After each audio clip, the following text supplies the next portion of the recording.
All right, everybody, we are having way too much fun in Trump Talk Studios today because I am here with Diane Ventura, the creator and founder of the Trump Towel. You see it in my studio all the time. And we, of course, have here our Pardon Roger Stone banner. I want to just take a few minutes to talk with Diane about the Trump Towel, about what's coming up with CPAC. It's still upside down. And all of this stuff. Why she started all of this. I know you guys know we talk about the Trump Towel all the time, but I wanted to talk to Diane directly so you guys know why I think it's such an important thing and why I love it so much. Diane, welcome to my studio. So glad to finally have you here, my friend. Hey, Molly. Thanks for having me. You are very welcome. All right, tell everybody, why did you start the Trump Towel? How were you inspired? And what are you doing with the Trump Towel as far as the movement is concerned and as far as our country is concerned? Well, a couple things. I have to give a huge shout out to Michelle Terrace, who her and I came together as partners because you need a business partner in this world. Mm-hmm. And I love Michelle Terrace, and she's a Pittsburgh girl as well. And if you've ever heard, don't use the Pittsburgh part against us, of course. If you've ever heard of the Terrible Towel, we thought it would be a brilliant, brilliant tool to have to show that we support our president. Yeah. We love our faith, flag, and freedom, which is what our president ran on, and is why we love our president, because he's bringing people together who love that we can practice our faith that we choose in America. We love our flag. We love our nation. We love the freedom that we have. Yeah. So the Trump Towel is a playoff of the Terrible Towel. But what it does is, biggest thing is it shows your support for President Trump. That is easy to carry. You can use it for anything. Use it actually. I love to do it. Sometimes I laugh so hard at the left, I tear up, and I use it's perfect for that. Absolutely perfect. I've also used my Trump Towel, which this one here on the wall. That's why mine's a little wrinklier because this one's nice and fresh. I've used mine at Trump International when the bench is wet, dry booty. I have used mine. Maybe you're having a snack that's a little messy, but don't do it this way. When you're doing it for that, do it this way. Pro tip, you guys. Pro tip. If you're using it as a bed, because that way you can still then turn around. Boom, Trump. You're like, that was a delicious meal. Go Trump. See how easy? It's absolutely useful for everything except, Diane, drying my body. Oh. I have tried to dry my body with the Trump Towel, and most of my body remained wet, merely because, as you see, little towel, big Suzanne, but you have a solution. There's a reason for that you bring that up. There's an oil base that's over top of this because it is a utility towel. It is not a towel for purposes of... Don't dry your booty with this towel, people. This is what we're learning. Or clean your glasses with it. See, that might explain a lot of things, actually, why I couldn't read posts when I did that. But it's a utility towel. It's used for pictures. You can see it takes amazing photos. Mm-hmm.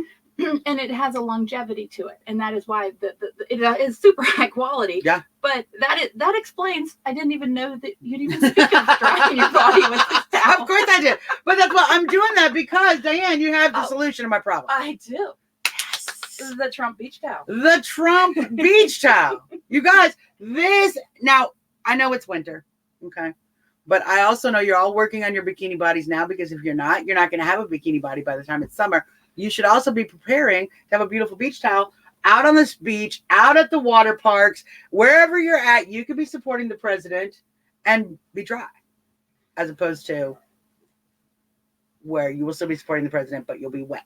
One of the things that backed the process and the push to do something like this is, you and I both know, there are many organizations that we became friends through frustration of seeing different parties on the right and left. Yeah. Raising money, raising funds, and it wasn't going anywhere but to host parties. Yeah. And that's a very important point, because for all the fun we're having with enjoying and laughing and just having fun with the towel is actually doing good work. And this is one of the things I'm most excited about, Diane. Your organization, the Trump Towel, has given now $4,000. We have given in a $1,000 donation to a Gold Star family. Over the last 4 months, they have donated $1,000 to 4 separate families. Am I correct? That we've given the money to families that are directly in need. I'm sure your audience is familiar, if not, with George Colella, the Godfather. Yeah, our Godfather. Yeah. We Michelle and I thought, you know what? We need somebody outside of our business to choose to do the research. He is boots on the ground, loves our military, loves our faith, our flag, and our freedom. And he works from New York City to Florida to bring awareness to the good things that our president has done for our nation. And he also has such a great connection with Gold Star families.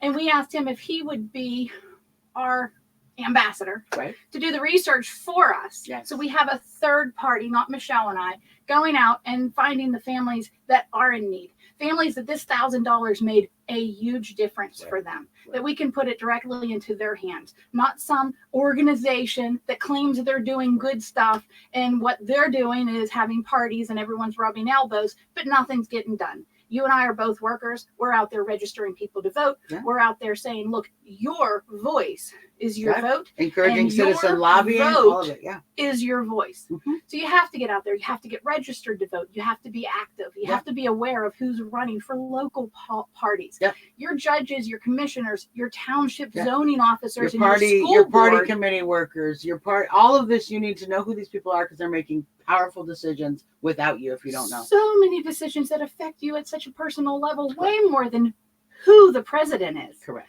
And that's been my passion for years, is literally schlepping, I guess is the word that my husband uses, that I go from fair, to farm show, to events in different areas.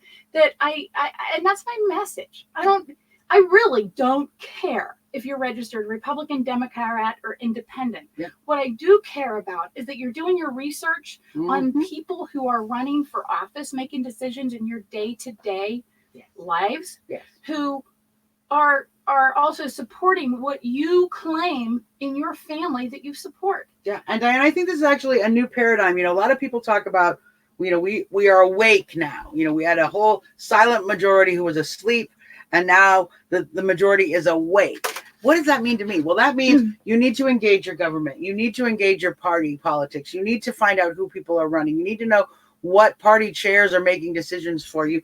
And Dan, point I got to make, we need to be supporting our Gold Star families. We need to be supporting our military, not through the government, not just through programs, but directly. And that's one of the things I really in my heart love that you're doing this, because it's not only supports our president and moves our election agenda forward, it becomes an example for how we should be new citizens in the post-Trump era. Be engaged, be active. Don't wait for the government to do the job for you. We have to do it ourselves. That's the country we have.